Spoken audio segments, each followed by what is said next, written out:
Au nom du Père et du Fils et du Saint-Esprit. Que la grâce de notre Seigneur Jésus-Christ, tout l'amour de Dieu le Père et la communion de l'Esprit Saint soient toujours avec vous. Frères et sœurs, préparons-nous à célébrer cette Eucharistie en reconnaissant notre péché. Je confesse à Dieu Tout-Puissant, en pensée, en parole, par action et par omission. Oui, j'ai vraiment péché, c'est pourquoi je supplie la Vierge Marie, les anges et tous les saints, et vous aussi mes frères, de prier pour moi le Seigneur notre Dieu. Que Dieu Tout-Puissant nous fasse miséricorde, qu'il nous pardonne tous nos péchés et nous conduise à la vie éternelle.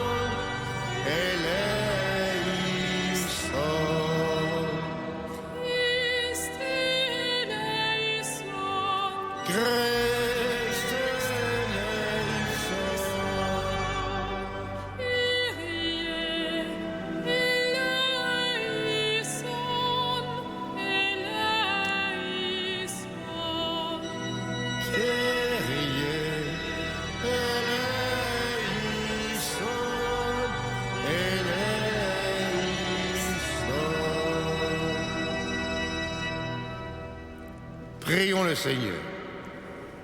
Puisque tu as voulu, Seigneur, que ton Fils fût crucifié pour nous, afin de nous arracher au pouvoir de Satan, fais que nous puissions recevoir la grâce de la résurrection par Jésus le Christ notre Seigneur.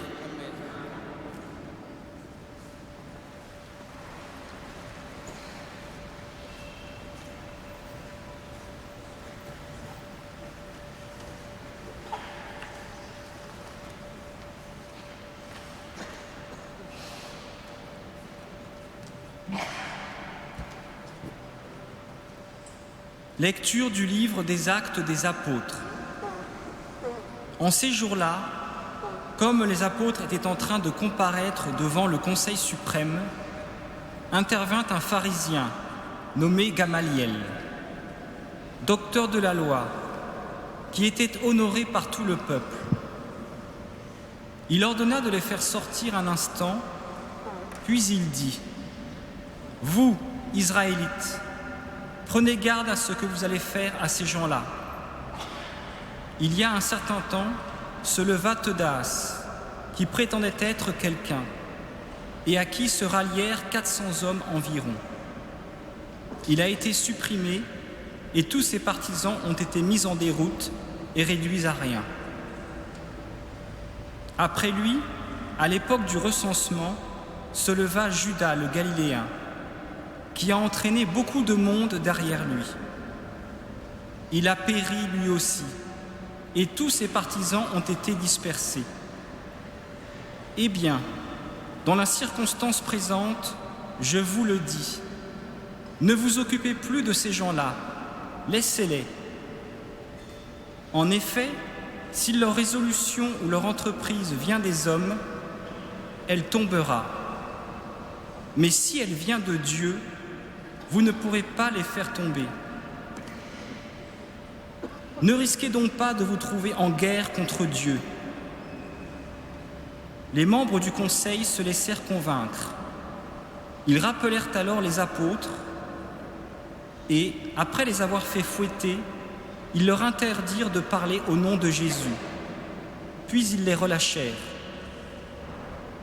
Quant à eux, quittant le conseil suprême, ils repartaient tout joyeux d'avoir été jugés dignes de subir des humiliations pour le nom de Jésus. Tous les jours, au temple et dans leur maison, sans cesse, ils enseignaient et annonçaient la bonne nouvelle. Le Christ, c'est Jésus.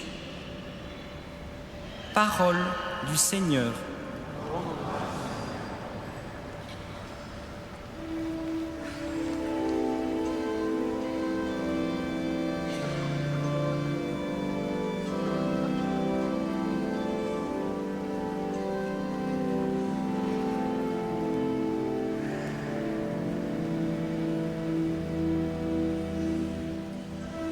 J'ai demandé une chose au Seigneur, habiter sa maison. J'ai demandé une chose au Seigneur, habiter sa maison. Le Seigneur est ma lumière et mon salut. De qui aurais-je crainte? Le Seigneur est le rempart de ma vie. Devant qui tremblerais-je? J'ai demandé une chose au Seigneur, habiter sa maison. J'ai demandé une chose au Seigneur, la seule que je cherche, habiter la maison du Seigneur tous les jours de ma vie, pour admirer le Seigneur dans sa beauté et m'attacher à son peuple. J'ai demandé une chose au Seigneur, habiter sa maison. J'en suis sûr, je verrai les bontés du Seigneur sur la terre des vivants. Espère le Seigneur, sois fort et prends courage. Espère le Seigneur. J'ai demandé une chose au Seigneur, habiter sa maison.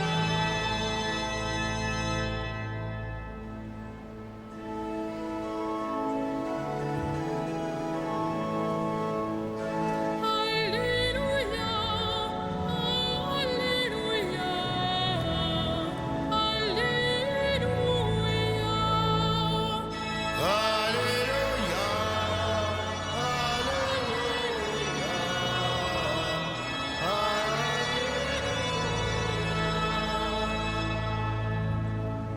L'homme ne vit pas seulement de pain, mais de toute parole qui sort de la bouche de Dieu.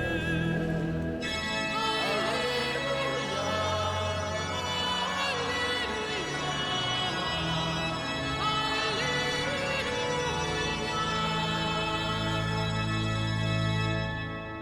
Alléluia. Le Seigneur soit avec vous. Et avec votre esprit. Évangile de Jésus-Christ selon Saint Jean. Gloire à toi, Seigneur. À ce temps-là, Jésus passait de l'autre côté de la mer de Galilée, le lac de Tibériade. Une grande foule le suivait, parce qu'elle avait vu les signes qu'il accomplissait sur les malades. Jésus gravit la montagne, et là, il était assis avec ses disciples. Or, la Pâque, la fête des Juifs, était proche. Jésus leva les yeux et vit qu'une foule nombreuse venait à lui. Il dit à Philippe, « Où pourrions-nous acheter du pain pour qu'ils aient à manger ?» Il disait cela pour le mettre à l'épreuve, car il savait bien, lui, ce qu'il allait faire. Philippe lui répondit, « Le salaire de 200 journées ne suffirait pas pour que chacun reçoive un peu de pain. » Un de ses disciples, André, le frère de Simon-Pierre, lui dit, « Il y a là un jeune homme, un jeune garçon, qui a 5 pains d'orge et 2 poissons. Mais qu'est-ce que cela pour tant de monde? » Jésus dit, « Faites asseoir les gens. » Il y avait beaucoup d'herbe à cet endroit. Ils s'assirent donc au nombre d'environ 5000 hommes. Jésus alors prit les pains et après avoir rendu grâce, il les distribua aux convives. Il leur donna aussi du poisson, autant qu'ils en voulaient. Quand ils eurent mangé à leur faim, il dit à ses disciples, « rassembler les morceaux en surplus pour que rien ne se perde. Ils les rassemblèrent et y remplirent 12 paniers avec les morceaux des 5 pains d'orge restés en surplus pour ceux qui prenaient cette nourriture. À la vue du signe que Jésus avait accompli, les gens disaient, « C'est vraiment lui le prophète annoncé, celui qui vient dans le monde. » Mais Jésus savait qu'ils allaient venir l'enlever pour faire de lui leur roi. Alors de nouveau, il se retira dans la montagne, lui seul. Acclamons la parole de Dieu.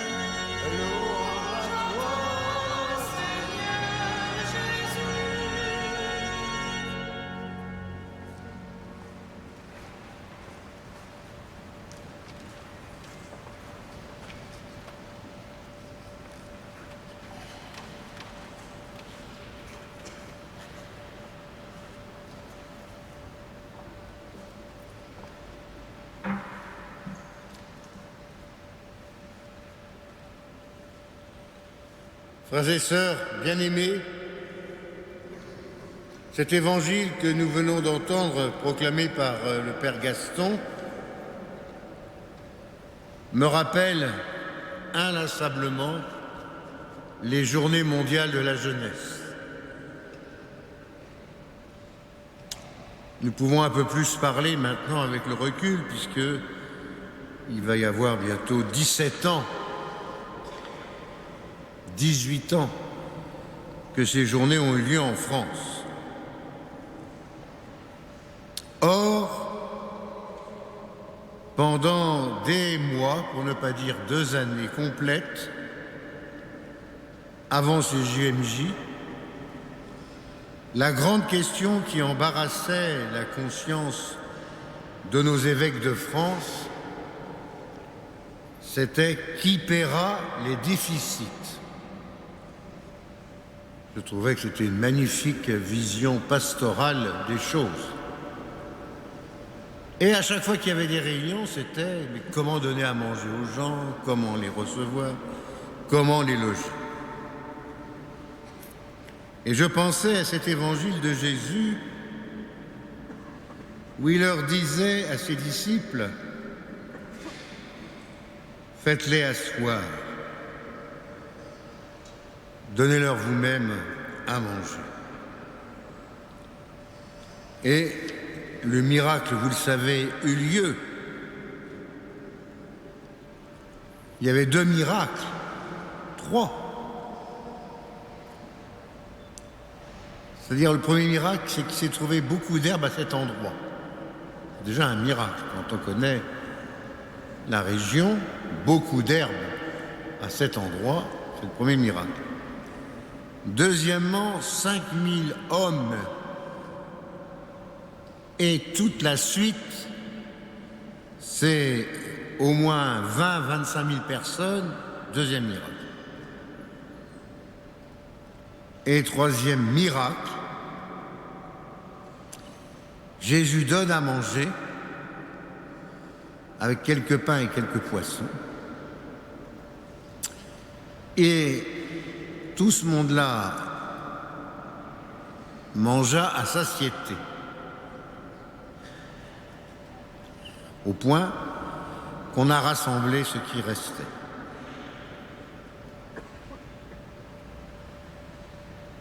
La suite. C'est vraiment lui le prophète annoncé. Mais Jésus savait que cela ne suffirait pas.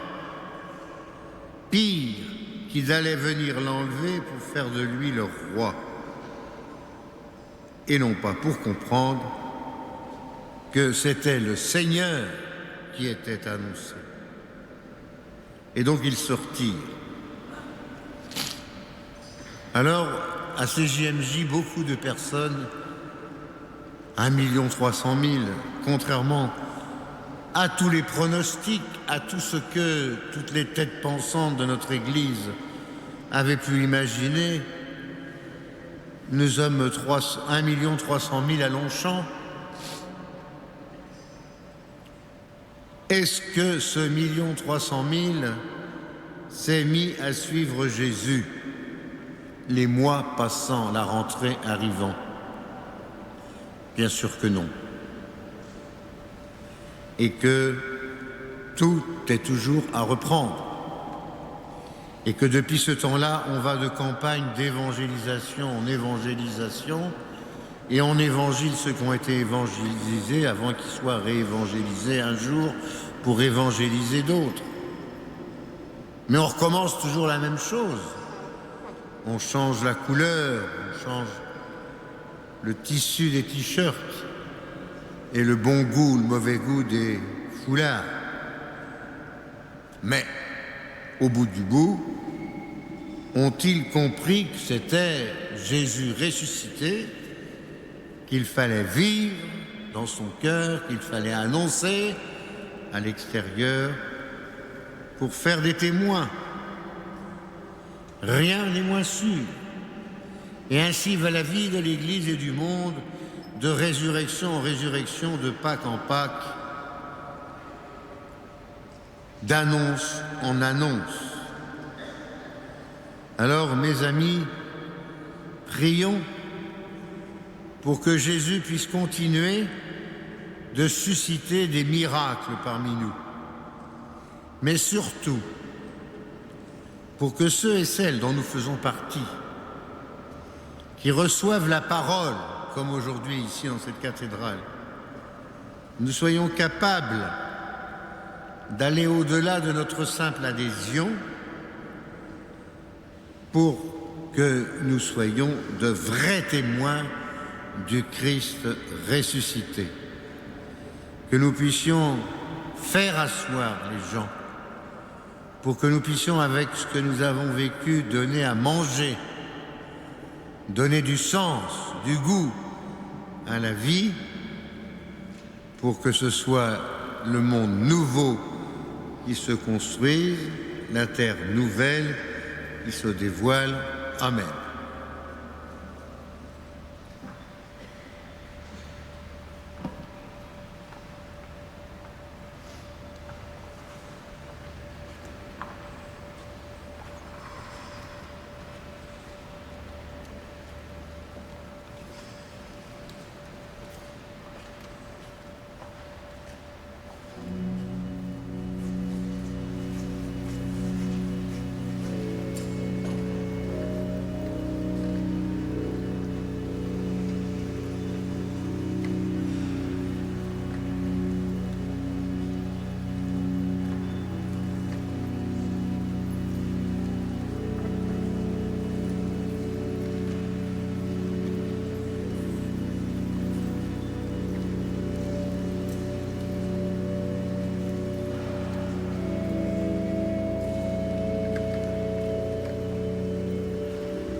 Prions ensemble au moment d'offrir le sacrifice de toute l'Église.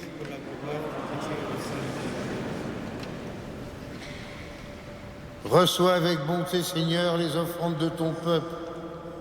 Garde-le sous ta protection pour qu'il ne perde aucun des biens que tu lui donnes et qu'il découvre ceux qui demeurent toujours par Jésus le Christ notre Seigneur. Amen.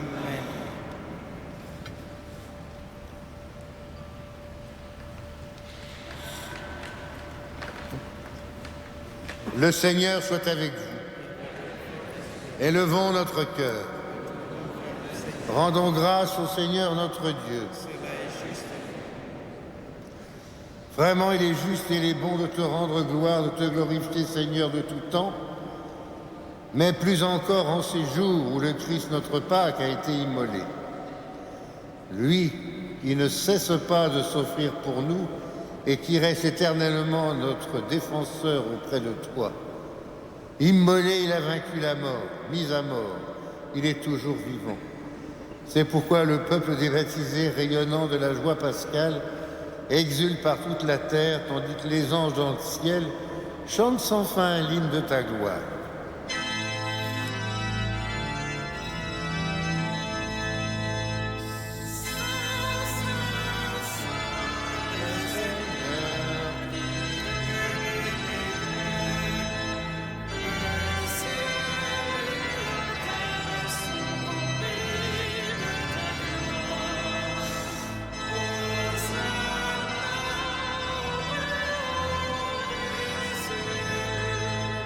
Béni soit celui qui vient au nom du Seigneur.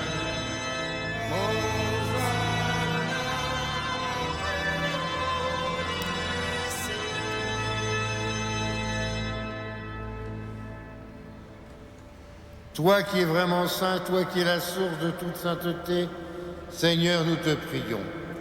Sanctifie ces offrandes en répandant sur elles ton esprit, qu'elles deviennent pour nous le corps et le sang de Jésus le Christ notre Seigneur.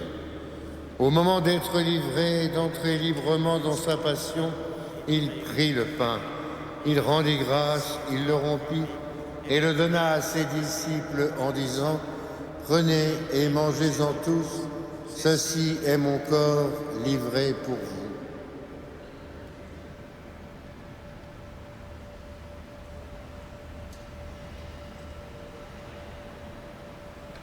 Paul.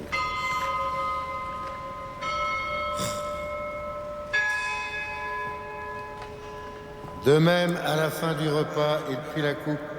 De nouveau, il rendit grâce et la donna à ses disciples en disant « Prenez et buvez-en tous, car ceci est la coupe de mon sang, le sang de l'alliance nouvelle et éternelle, qui sera versé pour vous et pour la multitude en rémission des péchés. Vous ferez cela en mémoire de moi. »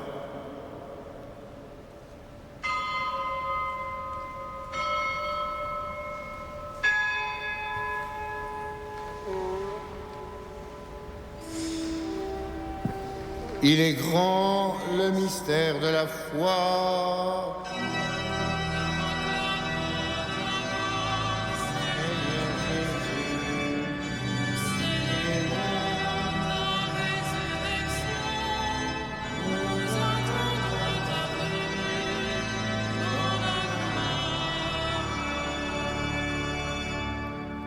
Faisant ici mémoire de la mort et de la résurrection de ton Fils, nous t'offrons, Seigneur, le pain de la vie et la coupe du salut, et nous te rendons grâce car tu nous as choisis pour servir en ta présence. Humblement, nous te demandons qu'en ayant part au corps et au sang du Christ, nous soyons rassemblés par l'Esprit Saint en un seul corps. Souviens-toi, Seigneur, de ton Église répandue à travers le monde. Fais-la grandir dans ta charité avec le pape François, notre archevêque André et tous ceux qui ont la charge de ton peuple. Souviens-toi aussi de nos frères et sœurs qui se sont endormis dans l'espérance de la résurrection. Souviens-toi spécialement de Jean-Jacques et de Marcel. Souviens-toi de tous les hommes qui ont quitté cette vie. Reçois-les dans ta lumière auprès de toi. Sur nous tous, enfin, nous implorons ta bonté. Permets qu'avec la Vierge Marie, la bienheureuse Mère de Dieu, avec Saint Joseph, les apôtres et les saints de tous les temps qui ont vécu dans ton amitié, nous ayons part à la vie éternelle et que nous chantions ta louange par Jésus-Christ, ton Fils bien-aimé.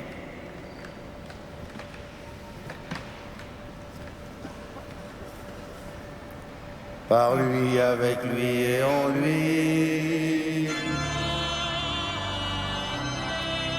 À toi, Dieu le Père Tout-Puissant, dans l'unité du Saint-Esprit. Tout honneur et toute gloire dans les siècles des siècles.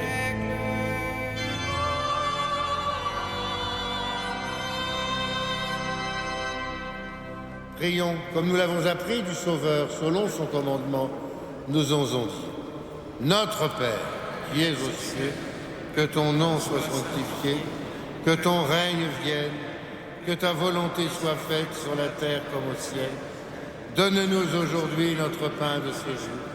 Pardonne-nous nos offenses, comme nous pardonnons aussi à ceux qui nous ont offensés. Et ne nous soumets pas à la tentation, délivre-nous du mal. Délivre-nous de tout mal, Seigneur. Donne la paix à notre temps.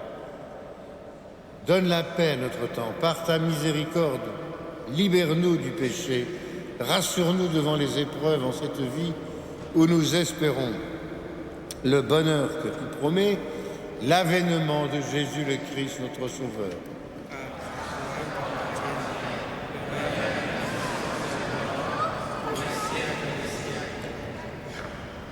Seigneur Jésus-Christ, tu as dit à tes apôtres, « Je vous laisse la paix, je vous donne ma paix.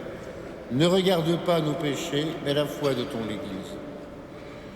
Pour que ta volonté s'accomplisse, donne-lui toujours cette paix, conduis-la vers l'unité parfaite, toi qui règnes, pour les siècles des siècles. Que la paix du Seigneur soit toujours avec vous. Frères et sœurs, dans la charité du Christ, donnons-nous un signe de paix.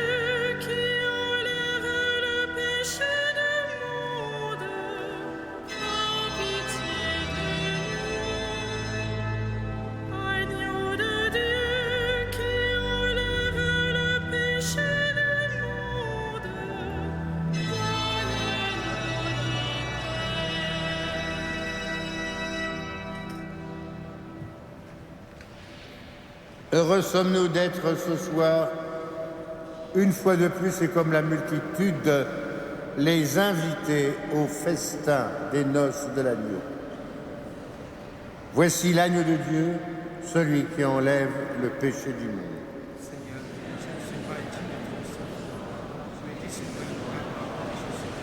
Que le corps et le sang du Christ nous gardent pour la vie éternelle.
Prions encore le Seigneur. Ne cesse pas de protéger avec amour, Seigneur, ceux que tu as sauvés. La passion de ton Fils les a rachetés, qu'ils mettent leur joie dans sa résurrection, lui qui vit règne avec toi dans l'unité de l'Esprit Saint pour les siècles des siècles. Le Seigneur soit avec vous. Que Dieu Tout-Puissant vous bénisse, le Père, le Fils et le Saint-Esprit. Allons et demeurons dans la paix, dans la joie du Seigneur. Et comme chaque soir à Notre-Dame, confions-nous à Marie.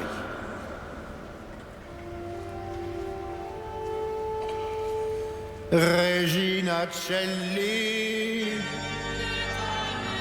Alleluia,